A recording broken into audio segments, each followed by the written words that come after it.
I am good. Can you hear me? Yes, we can hear you. So wonderful. So I'm going to pass it over to Christopher, who will be moderating this session. This panel discussion is focusing on the response to financial needs of survivors of economic abuse. And we have an excellent panel grouping. I'm thrilled to see some of you. I recognize some faces, which is fantastic. So I'll pass it over to Christopher and take it away. Thank you. Thank you so much, Natalie. Good afternoon to everyone here in Canada and across the globe who are joining us for today's Economic Abuse Summit from CCFWE. I'm Christopher Scipio. I am super excited and honored to be moderating this panel on responding to the financial needs of survivors of economic abuse. The objective of this panel is to share some proven practices and experiences in advancing equitable solutions for Indigenous, Black, and other racialized survivors of economic abuse. Today, I am here in Ottawa, which is a traditional unceded territory of the Algonquin Nationality people. By day, I am a senior strategy advisor for the Black Executive Network, which is a network of executives in the federal government who are working to address anti-Black racism. I know that my freedom and my liberation as a Black person can only happen alongside decolonization for Indigenous peoples. As many of you know, financial abuse and economic abuse take many different forms. It is a form of violence, and it is oftentimes gendered. This violence has many different effects for different groups of people. Regardless of age, socioeconomic status, or race, we know that people can be victims of economic abuse, as we heard in the previous panels and in the research studies. The vulnerability that people face is increased or further affected when they have other identity factors like their race, gender, ability, and so forth. That is why it is very important that we have solutions that are informed by the needs of people. And that is why I think this panel is so important. I will quickly introduce our panelists. We have Stacey Yannick-Olsky, who is the Chief Executive Officer of Credit Counseling Canada. We are also joined by Dr. Supriya Sial, Deputy Commissioner for Research and Policy Education at the Financial Consumer Agency of Canada. Also joined by Morel Africa, who's co-founder of Black Ties, Chantel Chapman, co-founder of Trauma Money, and then also Pamela George, the CEO and founder of Sand Dollar Financial Literacy. Some very powerful and brilliant panelists to share with us today. So if you are on Twitter, please do tweet using the hashtags, economic abuse or help us rise 2022. The structure of this panel, we will start off by asking each panelist an individual question. They'll have about 5 minutes to respond, then there'll be a follow-up question. And then in the second half, we'll ask a general question to all panelists, which they will all reply to.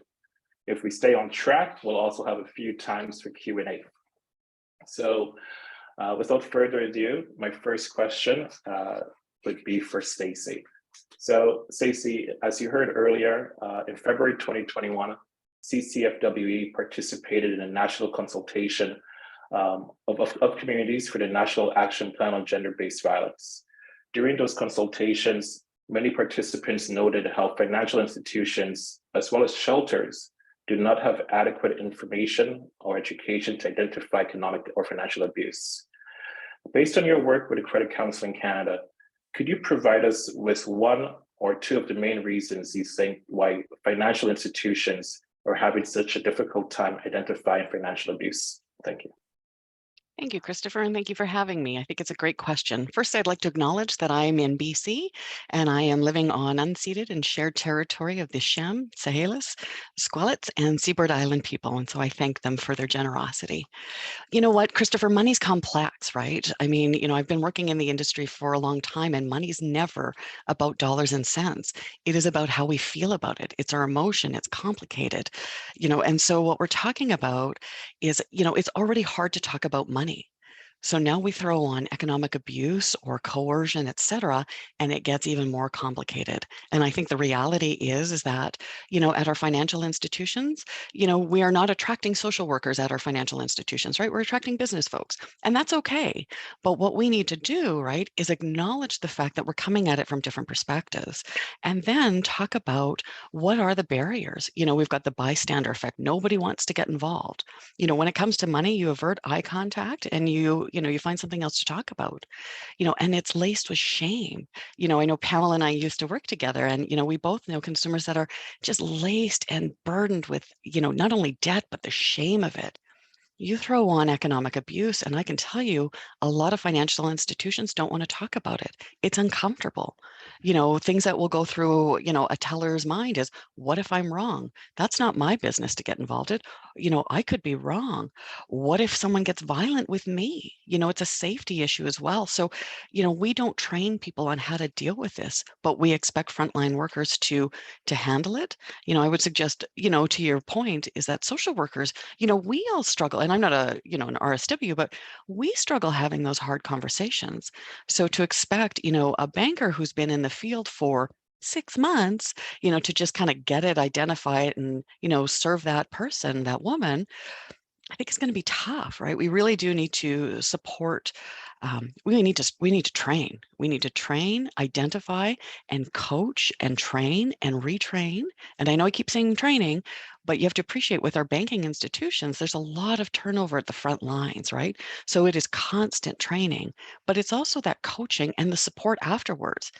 Because when you're having those conversations, you come out of those conversations shaking. Your heart's pounding, you're sweating like, you're sweating like whatever you like to sweat like, but it's really stressful. So we need to support those staff members to empower them to go, you know what, we got your back. When you're having those conversations, we got you. And you can come back, to your manager and et cetera, and get that support. Because I know with Credit Counseling Canada, we're dealing with debt. Of course, we deal with, especially women who have been economically abused, along with other kinds of abuse, but we're dealing with debt. And, internal research, and please don't quote this because it's not scientifically, driven, but we've done internal research that showed that people are asking for help 5 years after they get into trouble. That's not even abuse. So if they're taking that long to just ask, put your hand up and say, I got some debt and I need some help, imagine how long it's taking to ask for help when someone's abused, right? Or being financially coerced. It's really problematic. So I think we need a champion. Quite honestly, we need a financial institution or all of them to champion this. If Bell Canada can champion, let's talk about mental health, surely to goodness, we can champion economic abuse. I agree with you. That is so true. And I know CCFWE has been, trying to advocate the banks to do more. And in the previous panel, we heard that the banks didn't respond, but for the billions they make in profits every quarter, they can definitely champion this important thing. You mentioned the need for training and ongoing training, that idea of learning and unlearning. So just real quickly, I was wondering if you could share some of the ways credit counseling works with survivors to educate them on how to manage that debt, even though they didn't create that debt, and how to get their footing back. Thank you. Absolutely. So the first thing is that we meet people with compassion and empathy, and we believe people when they tell us their story. That's the first thing, and I think that's really important. We also remind people that they're not alone. When you are, when you are in an abusive situation, isolation is a great tactic. And then when you are economically being abused, it's an even better tactic, right? You keep the person isolated. So we want to remind people that they're not alone and that help is available. And then what we talk about is their finances. Let's deal with the real numbers, right? Not the big stories in our head of what things might happen, but what's really going on. So we work through the numbers, and then we can talk about options. Sometimes that's working with a financial institution to try and decouple, finances. Sometimes that's working with legal aid. Sometimes that is referring to a shelter. So it's referrals to support services, as well as dealing with credit issues, the banking issues. And I know for us, at the National Association, I will get our member agencies, saying like, I'm not getting anywhere with this creditor. Can you help me? And because we've got national relationships with the national banks, which I'm not sure why I said national twice, But, we do have those relationships is that we can actually call, our financial institutions. I was able to help, with our member, help a consumer who has had severe mental health issues, was suicidal and was not prepared to go bankrupt. So we were able to work with the bank to help her alleviate the situation and address it. So we can do that as well. And then again, I come back to, it comes to training and coaching and support of our teams, right? Because, those are hard conversations that they're dealing with, but also working with financial institutions and reminding them that they're not the enemy, right? We're actually all in it together.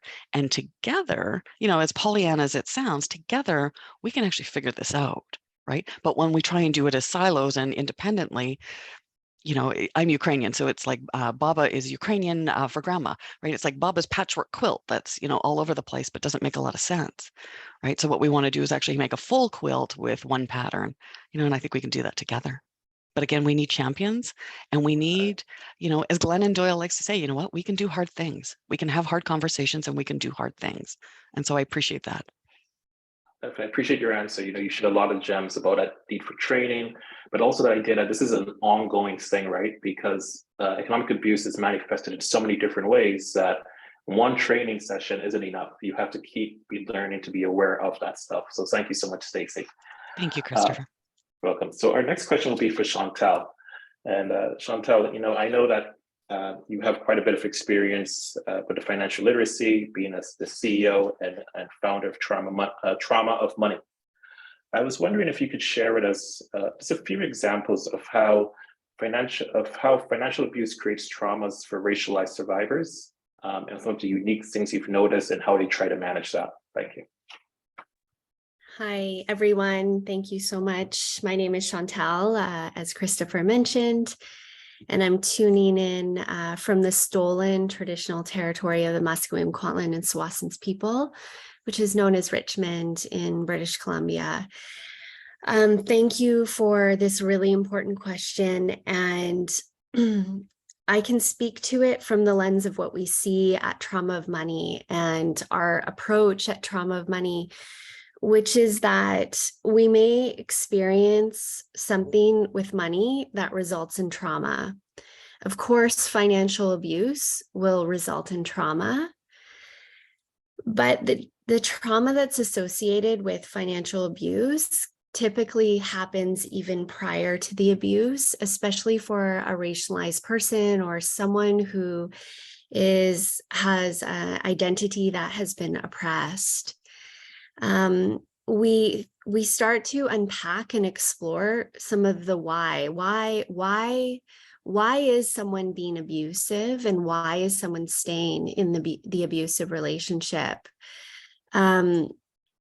We know that when financial abuse is present, there's often other layers of trauma that is really intersected with that financial abuse. And because of that, and because of those layers of trauma at a societal level, at a generational level, at a systemic level, on top of the relational trauma that they're experiencing, it can be very challenging for that person to want to reach out to access support, especially if the support is coming from an institution or something that has like a strong authority government-like presence. And that makes a lot of sense. Considering some of the history on Turtle Island with the trauma caused through colonization and the trauma as a result of extractive exploitive capitalism caused by institutions and governments. And so when someone has an identity where they've had generational trauma alongside the relational abuse, the financial abuse that they're experiencing, it becomes a lot more challenging to want to reach out and access support, because you walk into a financial institution and your trauma around authority might get activated in that space. And because, like Stacey said, there's a huge need for training in these spaces, a lot of these experiences are just not acknowledged at all. And so part two of your question around like what can be done and what have we seen for healing this is having those, not just like a superficial trauma-informed approach, but like actually understanding trauma-informed approaches from collective trauma, understanding societal trauma and systemic trauma, and how that might be showing up within the organization. Also understanding the impacts of scarcity on the brain. I think that's a really important element as well, because as someone who is in a state of scarcity, and when someone is leaving an abusive situation, they're in trauma and they're in scarcity. And there's certain things that happen to the brain in a state of scarcity that impact our ability to get help. It reduces our cognitive capacity. It impacts our ability to engage in financial literacy. So when we're sitting here being like, you know, we need to give more financial literacy support to these people who are trying to leave an abusive relationship, it's not the step one, it's like step 6. We say it's step 6. There's all these other steps before, so someone can be even in the position to even engage in that level of healing and liberation from the painful traumatic experience. Definitely. Thank you so much for that answer. And you made a really great point about, you know, like people are living with trauma, you know, that affects other stuff. And you know, some things are very visible, other things aren't. And you also mentioned that it's not the first step, which is education, right? They got to survive before they even get to the training. As a follow-up question, just wondering, either through your organization and the services you provide or your interactions with the community, are there certain coping mechanisms or healing mechanisms you've seen that you think have been really helpful or promising that you'd like to share with participants today? Thank you.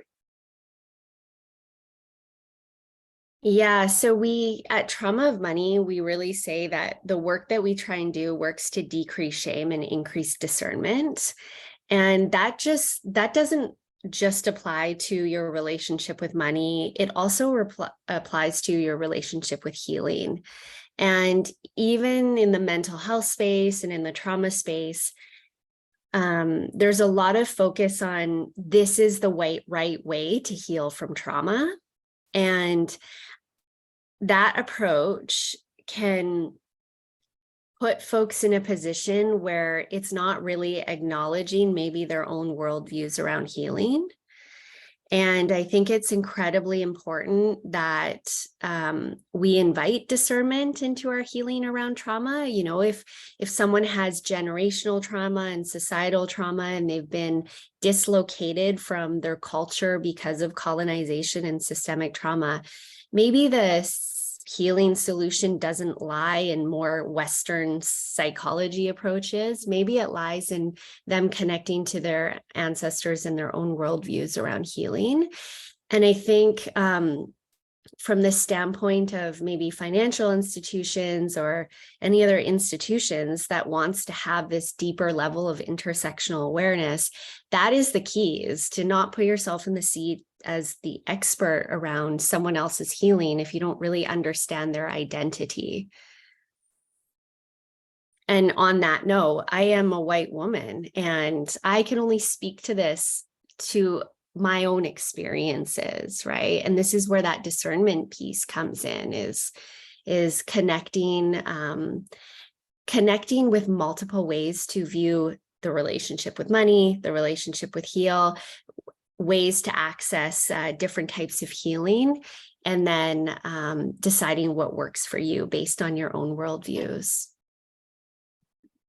Thank you so much for that response, Chantal. Really appreciate that.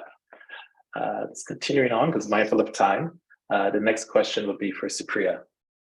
So Supriya, as you probably know from your work, that a lot of attention, a lot of focus has been placed over the last decade or so on identifying and preventing elder abuse, especially elder financial abuse. We talk about fraud and so on with our elders. And we know that the government of Canada has done a lot of awareness raising. There's commercials, there's information out there. The banks have been trained in that, which we found out from the data, the research conducted by CCFWE. At the same time, we see that bank tellers might be equipped to know when a grandson is financially abusing his grandmother, but they don't seem to be able to recognize when a domestic partner is abusing someone else. Based on your research, are there like specific things other than just a lack of training that you think is preventing banks from properly identifying economic abuse when it's happening to their clients? Thank you. Thank you, and good afternoon, everyone. Thank you for inviting me to this conversation. I will begin by acknowledging that I am speaking to you from the National Capital Region, which is on the traditional unceded territory of the Algonquin Anishinaabe people. You may be working from a different location. In fact, I know many of you are. Encourage you to take a moment to reflect and acknowledge the land on which you are today. So in answer to your question, so first of all, let me say that different consumer groups, particularly vulnerable groups, finding inconsistent sales experiences at banks is definitely a concern for FCAC. And this is something we have highlighted in our own research. We recently published the results of a mystery shopping exercise, the primary research objective of which was to gain a better understanding for how frontline bank employees sell financial products and services and how consumers experience this process. And what that research revealed was that there are differences in how financial products and services are offered to consumers of different backgrounds, specifically reports of inappropriate product recommendations, so product that is not right for the consumer's needs, were more common among visible minorities and indigenous peoples. So what this tells us is that more can be done by banks to ensure that vulnerable demographic groups of all types are protected from experiencing poor or concerning sales practices. And to that, I will highlight that just this past June, the new Financial Consumer Protection Framework came into effect. So this framework is based on extensive consultations across the country and addresses issues raised by FCAC and partners in past reviews of the banking industry. And as part of this framework, there are new rules that are now in place, which require banks to take greater responsibility for ensuring good outcomes for consumers. Put another way, there is now greater onus on banks to ensure that they are considering the needs of consumers when offering or selling products. Specifically, what this means is that banks must now provide products and services which are appropriate, and this is a very important word, appropriate for their customers, and this is based on an assessment of the specific financial circumstance of their customers. And it will be the responsibility of banks going forward to validate that their sales processes consider the needs and abilities of their customers, including customers who are in vulnerable circumstances, such as the group that we're talking about today. Wonderful. Thank you so much for that answer. This is a slight follow-up. So I know part of your role is leading the implementation of the National Financial Literacy Strategy, which is really important because we all know financial literacy is important across the board, regardless of your age and your gender, but especially in racialized communities. I know there's a lot of misconceptions about money that we have in our communities. If you could just take a few minutes to let us know if there's specific items in the strategy that relate to economic abuse or supports for survivors. Thank you. Thank you. So last year, we FCAC launched the National Financial Literacy Strategy. It's called Make Change That Counts. And the ultimate goal of the strategy is to help Canadians build financial resilience. And in the strategy, we specifically call out and recognize that women face different and greater financial challenges than men, including systemic and societal barriers to financial resilience that we need to address through targeted initiatives. So how do we do this? Well, the strategy is a framework for how stakeholders can work together to reduce barriers and catalyze actions in the ecosystem. So this means change the system around the consumer to help consumers achieve positive financial outcomes, build financial resilience. And it provides recommendations for the types of actions that different stakeholders can take to advance the priorities of the strategy. So specific relevance to this panel, one of the key priorities of the strategy is to build and provide for diverse needs. And we lay out in the strategy a list, a non-exhaustive list of what different stakeholder groups can do to advance this priority. So for example, if you are a financial literacy community group or a community or a customer advocacy group, you could conduct research on the unique needs of diverse populations to inform evidence-based solutions that address barriers to financial resilience, and then share these solutions with regulators and the financial services industry. There's also already been some allusion to this in this panel and in previous panels today. If you are part of the financial services industry, you could use consumer surveys and complaints data to collect information on the quality of service to diverse populations, and then use this data to target training and policy reviews to strengthen financial inclusion in areas where gaps are identified, such as specific needs of women who have suffered economic abuse. An action a regulator such as ourselves can take is to work with the financial services industry to increase financial inclusion through targeted programs, policies, initiatives that use greater inclusion as the measure of success. For example, we know that there are multiple vulnerable groups that suffer from the lack of access to banking services. This includes, for example, survivors of human trafficking, survivors of domestic and economic abuse. Recently at CAC, we were advised about the FAST, F-A-S-T initiative, which is Financing Against Slavery and Trafficking. This is a survivor inclusion initiative which brings together a coalition of financial institutions and survivor support organizations to facilitate survivor access to basic banking services. Our work on this is being led by our partner federal regulator, FINTRAC. And FINTRAC have been working with this FAST initiative and with FAST and industry to identify alternative client ID methods to allow victims of human trafficking who often don't have identification documents to access the banking system. So FINTRAC reached out to FCAC because we supervise the access to basic banking services portion of the Bank Act. And I am very pleased to say that we are currently exploring collaboration with FINTRAC to determine the best way to vocalize our support for this initiative. And as part of this work, we have noted that potential ID solutions being considered by industry, FINTRAC, FAST initiative would also be of use to other vulnerable groups that would benefit from being able to access basic banking using alternative ID methods, such as the survivors of economic abuse.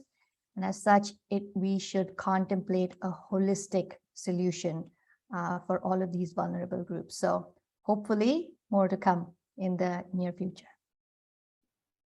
Thank you so much for that answer. It's a lot of hope, because I see there's a lot of great initiatives that are underway, and they're responding to the needs of people. Because that idea of you need to have this ID, you need to have this. Well, you're vulnerable, you've been trafficked, you're experiencing abuse, you don't have access to this documentation, right? So to force people to have that when there's other ways to prove your identity is important. I think it's important to see the financial institutions modernize how they provide services to people. Thank you so much for that. Our next question will be for Meral. So Meral, I know that with your organization, Black Ties, you do some specific work within the Black community.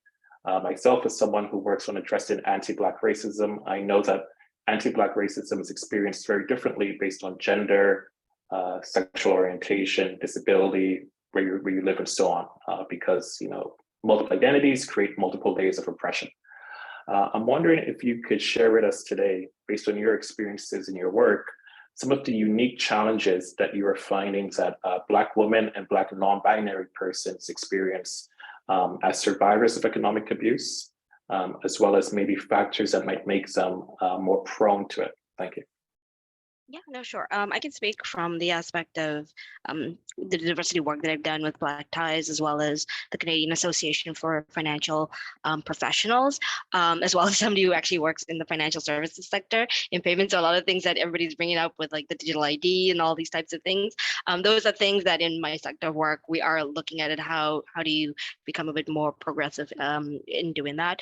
But I think, Chantal hit the nail on the head, right? With racialized groups, especially with within the Black community, there's a lot of complexities when it comes to economic abuse. For example, Black women within North America are 30% more likely to experience domestic abuse than their white counterparts. Layer on top of that, we come from a segment of the population that struggles with financial literacy. Was a big topic and something that we covered during the George Floyd era. And we've seen a lot of banks try to address this issue, even though it's, by the time somebody with these situations are coming to the financial institution, that's after a long ways down the road of their, their healing journey and getting back to, having some form of stability in their life. But banks are trying to sort of address that. That's not a perfect solution that they have in place right now, because one of the biggest forms of financial abuse is some of the policies that some of these financial products today already have. So a big example of that, I think everybody is aware of, for example, redlining. That's something that's big in the US. We see that also in Canada, and that is a form of financial abuse if you think about it, because we all know that the only way for you to create economic wealth right now is through home ownership. That's why we had that flood of people who are purchasing homes. But if you're, living 2 blocks off of a certain corner, your wealth is automatically half. That's a form of, discrimination. That's a form of financial abuse. When you think of all the financial institutions that have now come together and said, okay, we're going to have these pockets of financial advisors that are specifically going to target Black community, they're still selling those same products with the same risk assessment policies, the same inherent biases by the credit adjudicators. And so they have to tackle those pieces in order to then have equitable products. Now, it does help that they have a specific team available. That means people can talk to cultural identity. People can feel a little bit safer. But again, there's still the issue of if the folks in the bank are not as equipped to financially educate somebody, which a lot of the frontline banks have struggled with, regardless of your walk of life. There's another barrier when it comes to dealing with somebody who is from an even more marginalized community. And then on top of that, layer in the economic, the financial, the physical, the mental, emotional abuse that they have to go through. So it's extremely complex, but the banks are trying to move in the right direction at snail space. But I think, the lobbying like that Dr. Sayal just mentioned, like with FINTRAC, with, for example, even with the identity piece, we're looking right now, there's an organization called DIAC. They're looking at how do they establish a digital ID for the country. And that would mean a way in which you don't necessarily have to conform to the same form of providing identification. Those things can be tracked and provide you with an opportunity to get access to banking services through this means. And this has already been done in other parts of the world. So there's progress happening in the financial services sector, but we definitely need some of the research. We need advocacy groups like the folks that are on this panel that are watching and that are part of CCFWE. But I think that's all going to add to it. Just because it's so complex, it's so layered for the Black community that there's so many areas that need to be fixed. It's sort of like there's not one size fits all type of solution there. Yeah, definitely right.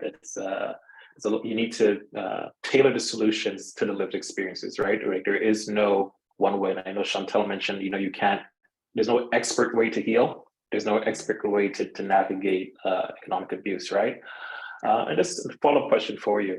I know, with Black Ties and then also with the Canadian Association of Herbal Financial Professionals, just curious if you wanted to share with us maybe one of the more innovative solutions you're working on right now that you think can benefit survivors. It could be specific for Black Canadians or anyone who's experiencing financial abuse. Thank you. Yeah, so like Black Ties is a platform that we created. It sounds fluffy. It's like we're creating this global platform for Black people to come together, but the idea behind it is really to provide that safe space, regardless of your walk of life, even if you've been through economic abuse. I'm a first-time, immigrant here to this country. I come from a home where my mom was, violently assaulted by my father. I am the first to go to university, so I've gone through the, not having the financial literacy. So I've gone through a lot of those types of things. And so I think through creating a platform where people have a safe space where they can get access to information, I feel like that's the biggest issue we have with the Black community is, one, people either don't know or they're afraid to ask, or they don't know where to go. And sometimes the people that they do ask aren't equipped to give them the right information. And that's why I sometimes don't believe that necessarily the frontline staff at a bank are the best people, because they're not certified financial advisors. They're just people who've gotten a job, they've gotten baseline training, which is why it's difficult for them to identify, victims. It's hard for them to, unless they've been in the game for a while, and they've actually understand, the psychology behind clients and how to pick up on those little data points in some of these transactions. It's hard for that to happen. So I feel like through this platform, we are creating sort of a space where people can get access to information. And again, you've also seen, what I think is a great thing, is the advance of almost like the financial influencers. I mean, there's pros and cons to it, but I think what that has done, especially for like the millennial and the Gen Z generations, it's made financial information so much more accessible, so much more digestible, so much more exciting. Yes, not everybody is equipped to do it, but I think even programs like Trauma of Money, I've had so many people talk about how great the program is, because it's a more approachable, digestible form of getting that information that people are struggling to get, and that's what they need in order to get that financial literacy and not having to depend on an institution for it. Is how do we set up, access to these things in communities and in faith temples, in whatever access, so that people can digest that and empower themselves in whatever means that they want to. Appreciate that answer. You're right. Part of empowerment and literacy is meeting people where they are, right? And I know my own personal views. Stuff like Earn Your Leisure has been very helpful for me to understand financial stuff a little bit, right? And you mentioned Trauma of Money and all those other things. So really thank you for that. Moving on to our panelist, Pamela. And Pamela, sorry to keep you waiting. Didn't want to make you wait so long. And if you haven't read Pamela's bio, please, actually read all the bios of all our panelists, but definitely Pamela's. Her story is one of survival, persistence, and determination. And Pamela, as you know from your lived experiences and from this panel and from earlier today, economic abuse has long-lasting consequences. The effects can last long after escaping toxic relationships. It has both psychological and even physical and spiritual scars on people. Based on your experiences and as a founder of Sand Dollar Financial Literacy Counseling, could you share with us how you're using your lived experiences to empower other women and how you're working to break the cycle of financial abuse? Thank you. Good question, Christopher. I will answer that. But before I do, I just want to acknowledge that I live and operate my business out of Ottawa, the unceded territory of the Algonquin people, who are the traditional guardians of the land. Yes, I am a survivor. I grew up in a very violent and abusive home. I am a survivor of economic abuse through my mother. We were houseless for many years, literally lived on the streets for a while, and for many years. And I saw what that did to my mother. I saw how it has affected 4 generations of our family. And the saddest part of it all was that my mother was good with money. She knew how to work hard and bring in money. And she met a man, and that was her downfall, unfortunately, my stepfather. And we suffered, we struggled for the first, I would say, 20 years of my life. My mom died when I was 19, and she died of heartbreak and a very poor and old woman at 60. And I vowed at a very young age not to follow that fate. The thing is, I grew up in Trinidad. Social services in Trinidad leaves a lot to be desired. All right. It was not available. So what I did, I used the only thing I had, which was, to educate myself. I talked to people, I read books, and I did what I had to do to educate myself about money so I wouldn't go down that same route as my mother. That was my ticket initially. learning about money, learning about work, educating myself, knowing not to get into debt, saving, etc., was my ticket out of poverty. I was able to claw myself out of that. What happened though, I was only able to get to a certain point. It's as though that was my point where, okay, I can't do anymore. Whether I got a better job, better salary, I couldn't do better. Like enough was all my mind and the universe said I deserved. And that is when I got exposed to this concept called money mindset. Right. And I started to read up again on it, not really having money to invest, but trying to figure it out. And learning my beliefs and behaviors and the trauma behind it, I was able to put that together with my financial literacy. And then I was able to get out of the place where all I was getting was enough. And don't get me wrong, I was grateful for enough, but I knew I was worthy of so much more. And when I put those two together, I am able to thrive now and really live a very abundant life. So to answer your question, how do I use my learned experience? What I do, my experience, what I went through, clawing my way out of poverty and breaking that generational, what I call curse of poverty in my family. A lot of women, and I want to say, when I say women, I mean anybody who identify as women, including the non-binary. Women look at me as a source of inspiration, that if I could do it, they could too. So that's one aspect. The other thing is, I believe that financial literacy is really important. And I get it. I was there. When you're stuck in survival, it's hard to learn, but I believe there are levels that we can learn, right? Little bit at a time. So I use the financial literacy to educate, my lived experience to inspire.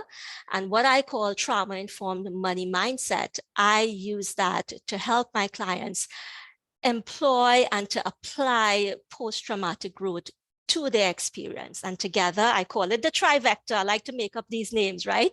I call it the trivector, and we pull it all together. And I believe, just like myself, when my clients have finished working with me, they are financially empowered women.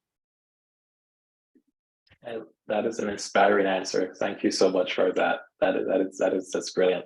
I'm mindful of time. We only have about 12 minutes left, so I'm going to have to adjust what I had planned for this. So moving to the second round,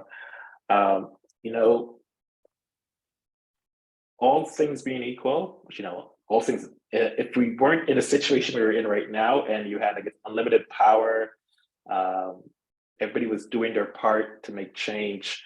We're just going to go around to all the panelists. If you could share with us, like one or two things you think that institutions or survivors could do today, as well as the government, really, and social services, right, that can be done today to really help survivors have access to services that are better responsive to their needs.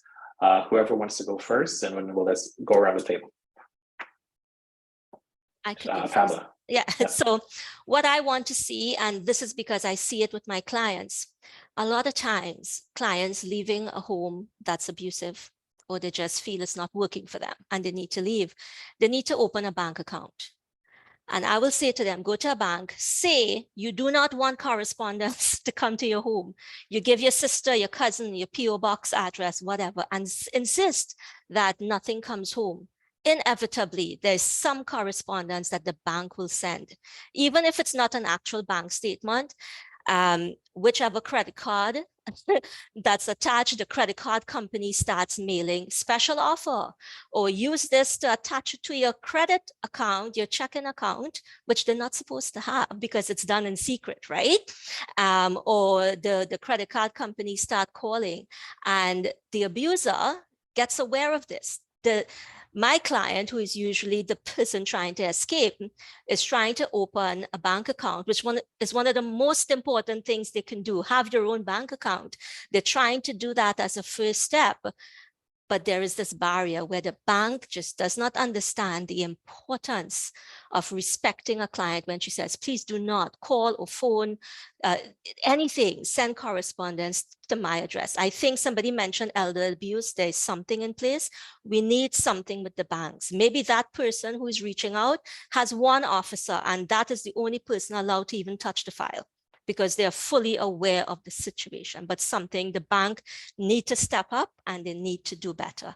But I will shut up now because I can go off about this. Thank you for the time. Thank you, Pamela. That was a great answer. Appreciate that. We'll go next to Stacy. Yeah, I would add that we also need to find ways that that people can decouple their finances, right? You know, banks will put in place joint accounts, co-signed accounts, guarantee or guarantors, you know, and we need to find ways that women can extricate themselves out of that relationship and that credit relationship. And then, you know, in my magic wand days, because I believe in magic, is, you know, that person has the ability then to repair her credit without taking 7 whole years and slogging through that.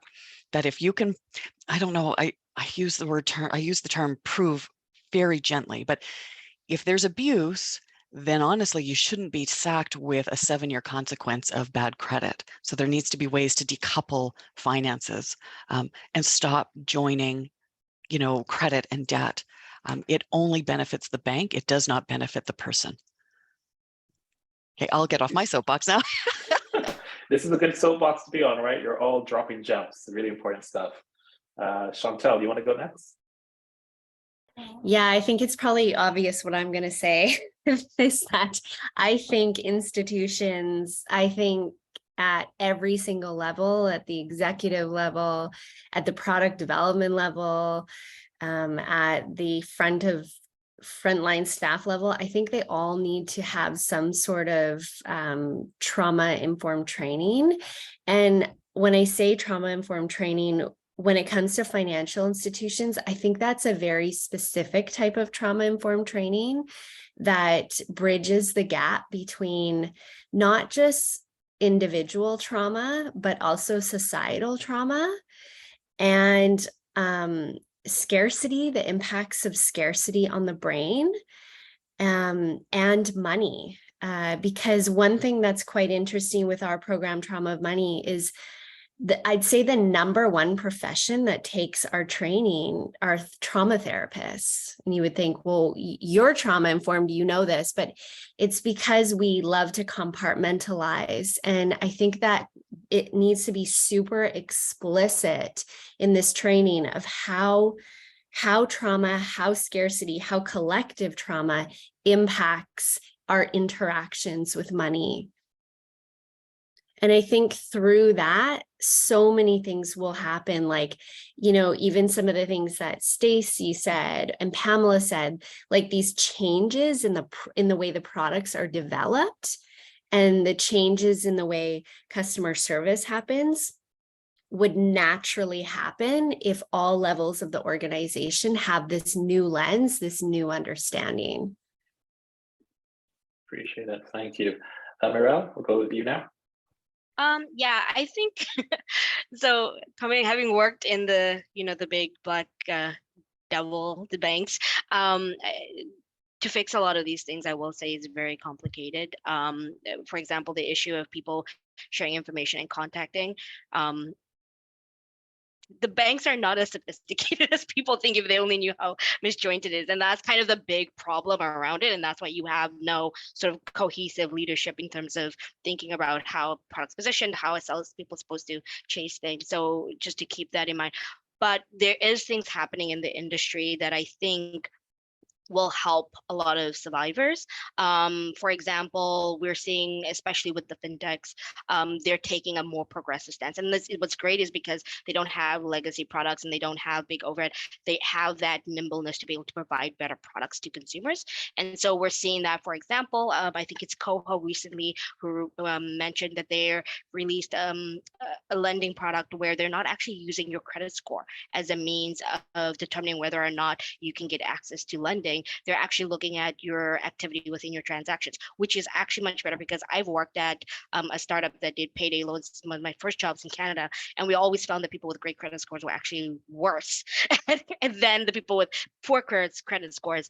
And so you're seeing that in the fintech space. We're seeing them do, I think it was Borwell now, where paying your rent goes towards helping your credit score and that type of thing. So I think one of the things we can do, because we can't change the big banks, is trying to direct people towards products that are actually supportive and are going to help them better than the financial institutions are. The financial institutions are only going to move when they start losing money. That's the reality of capitalism. And so I think as more and more fintechs get into the space, this is going to force that. Something that's also happening from a regulatory perspective is something called open banking that's coming in the next year or two. And what that is going to be about is sharing your transactional data. And that means you can get access to better products because everybody in the ecosystem, every bank, every fintech can see that. And so it's not just where you've had this bank for 10 years and you're kind of stuck there. I think that's going to be great because that's going to allow better competition, which means people are going to have to put a lot more thought behind their products. They're not going to be able to monopolize the market as much. And that will then lead into better product positioning, better product development, better sales, more intentional sort of client servicing. But again, that comes with time because in Canada, we have the big 5 banks and a couple of credit unions to kind of run the space. And so I think that, again, there's movement. It's very slow. It's snail paced, but at least from our perspective, I would definitely recommend, going in and looking at a lot of these fintechs and seeing who's giving the better products and direct your clients to them because they're going to be the ones that can help them to get access to banking products that are at a cheaper rate, that are going to help them build their credit and help them in life, probably far better than some of these bigger financial institutions are going to. Appreciate that. Sounds good. And Dr. Sayal, I'll give you that final word. Thank you very much. Also, I'll echo what was said about, training. I'll say, well, banks could voluntarily start training their advisors to detect and identify family violence, economic abuse. I think that would go a very long way.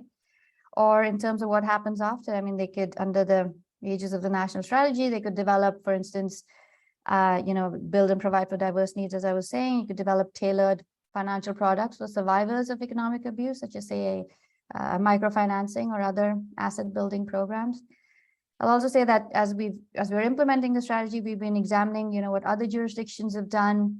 And so we know, for instance, in 2019, the UK, the Lloyds Banking Group, which is the largest financial institution, one of the largest financial institutions in the UK, together with this group called Surviving Economic Abuse, launched a customer support service for victims of financial, economic, domestic abuse. Similarly, in Australia, there's the Banking Association issued industry guidelines for how banks can support consumers who are suffering financial abuse. So I think this broader piece I was alluding to earlier about taking this shift in both from the financial protection sort of regulatory lens and also in the national strategy where we're saying, look, this is a collective responsibility. We all need to do something about this. I think that there's a lot that could be done if we really just embrace that, or financial institutions and ourselves, if we all just embrace that. And then finally, one thing I want to say is go back to the point that Stacey was making at the very outset, that is that, we need to talk about money. I mean, part of the reason that economic abuse remains underreported is that talking about money remains a taboo. And this allows patriarchal norms around money management to continue to subjugate women and their wealth. And this is a cycle that we need to break. Talking about money isn't going to solve the issue, but it will help open the doors that the issue needs to come out of the dark and walk into the light so that we can make change that counts for these survivors. Very true. You're right. You have to shed light on it so we have to be aware of it. We got to talk about it, and that will create action. So I want to thank all of you today for being part of this panel. This panel has been so insightful. So much brilliant information was shared. There was one question in the Q's and A's we didn't get a chance to, and it had to do with if banks could offer different interest rates to survivors of economic abuse. So that could be something maybe for next year's conference for us to explore, or for online research. So to all our participants, thank you for participating. I want to remind you that each of us can speak up, can raise awareness, and can help survivors. So if you haven't signed on to the pledge yet, please do help us rise. The next panel after this will be moderated by Neha Shahzad, Policy Research Lead for CCFWE, and her panel will explore international responses to economic abuse. Following that panel, the summit will conclude with closing remarks from Anita Vandenbel, Parliamentary Secretary to the Minister for International Development and a deeply committed ally to CCFWE. Again, my name is Christopher Scipio. I want to thank you so much for spending the hour with me. Natalie, over to you. Thank you so much. I am taking lots of notes, and I'm going to definitely be rewatching all the recordings, and this one is especially important. So thank you again for supporting this summit, for supporting the advocacy work that is happening in your space and in all of our spaces. I think right now what we'll do, I will stop the recording and I will ask Emma